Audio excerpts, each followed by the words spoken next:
let's flip a coin. Head Carolina, tails California, somewhere greener, somewhere warmer. Hello, it's Andy Graham of hoboontheroad.com. I'm in Antalya, Turkey. I'm in the Abad Hotel. There's a swimming pool behind here, and it's freezing. I got on my shorts trying to cheat because I don't have that many pants to wear, but it's 50 degrees or something like that.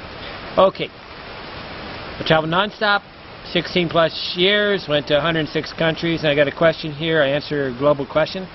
Michael L. asked, have you ever been denied entry to a country because you only had a one-way ticket? I was stopped in Singapore on the way to the Philippines, and I only had a one-way ticket, and they told me I had to buy an onward ticket. So actually there I actually got on the internet. They had a little internet day, and I bought a ticket out of the country to enter. The second time I was in coming back from, but I had a solution. Second time I was at the airport in Puerto Rico, going back to Sosua, Dominican Republic, flying back into I don't know which is Santiago or something, Dominican Republic, and they wouldn't let me on the plane.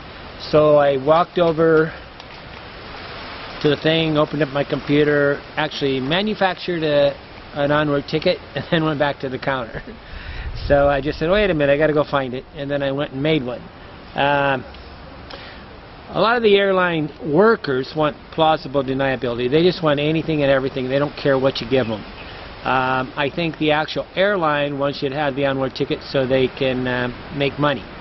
I think this is almost 99%. I have never been denied getting into a country. Let me see how you say it. Have you been denied entry to a country because you only had a one-way ticket? I have never, ever been stopped on entry at immigration to a country and said, show me your onward ticket. Never has this been done by the country. Only been done by the airlines. I think 90% of the time this is a country by country basis. Obviously, if I was from India or I was from some African nation or South America, I would be scrutinized, but as an American citizen, they look at the American citizen and kind of give you carte blanche entry. I'm not saying this applies to all countries. I think that, basically if you're from India and you're going to the United States, they ought to scrutinize your onward ticket. Onward ticket and your proof that you're going to leave the country, because we're right here, I'm in this hotel, and we got 5 Iranians, Persians, that are trying to get to the United States or England, and they have absolutely no desire to ever leave the country once they get there. So obviously the job of the country is to make sure that they will prove they're going to leave. But have I actually got to the country? I always have any more standard operating procedure. I have an onward ticket for every country I go to, because it's just become a money maker for the airport. I mean airlines. And the reason why it's a really big airlines is because they put you between a rock and a hard place. You think you don't need one, you get to the airport, and they can force you to buy one right there at the counter, and you don't get to shop around, you don't get a good deal, you don't do any of these things, and whatever. I don't think you should be arrogant and think that you should be able to get through. I got my friend Phil that keeps telling me that he just said he's in the military, blah blah blah, and he gets through in the Philippines. He's only proving this to the Philippines, and because of his, if you're really arrogant, they really do just want you out of the way. But we're American, right? And most people in America are not trying to go live in another country as a burden to the country. So what is the reason for these onward tickets? They're to try to say, prove to me that you aren't going to become a tax problem to the country like the Mexicans entering the United States.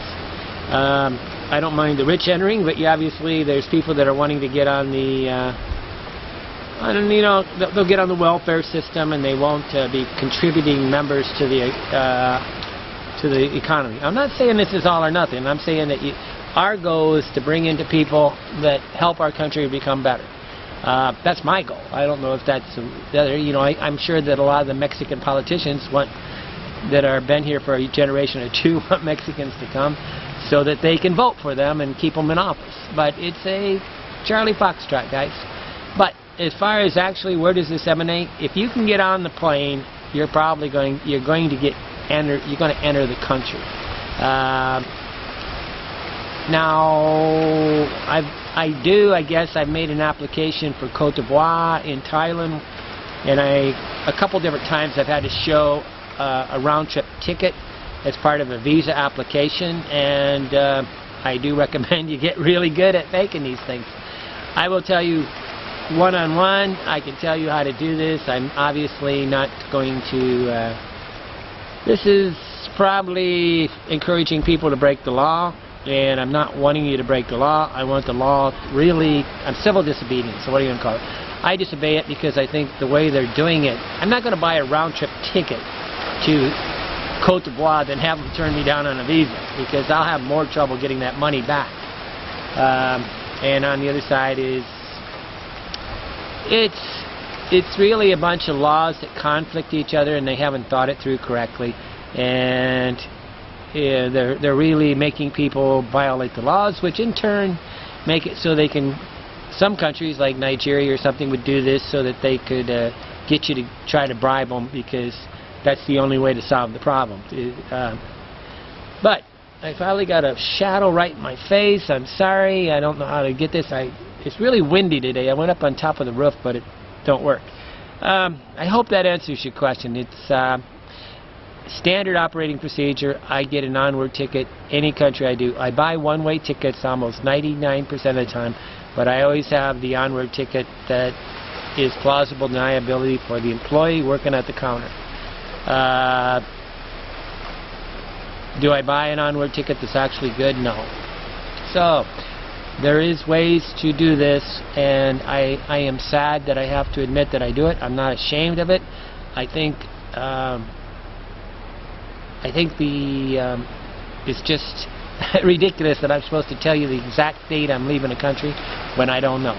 And I'm not going to pay the airline, which is the one that benefits from this, for that permission. I'm not going to lock myself in, and the only company I know that really cares is the airline. It's not usually the country.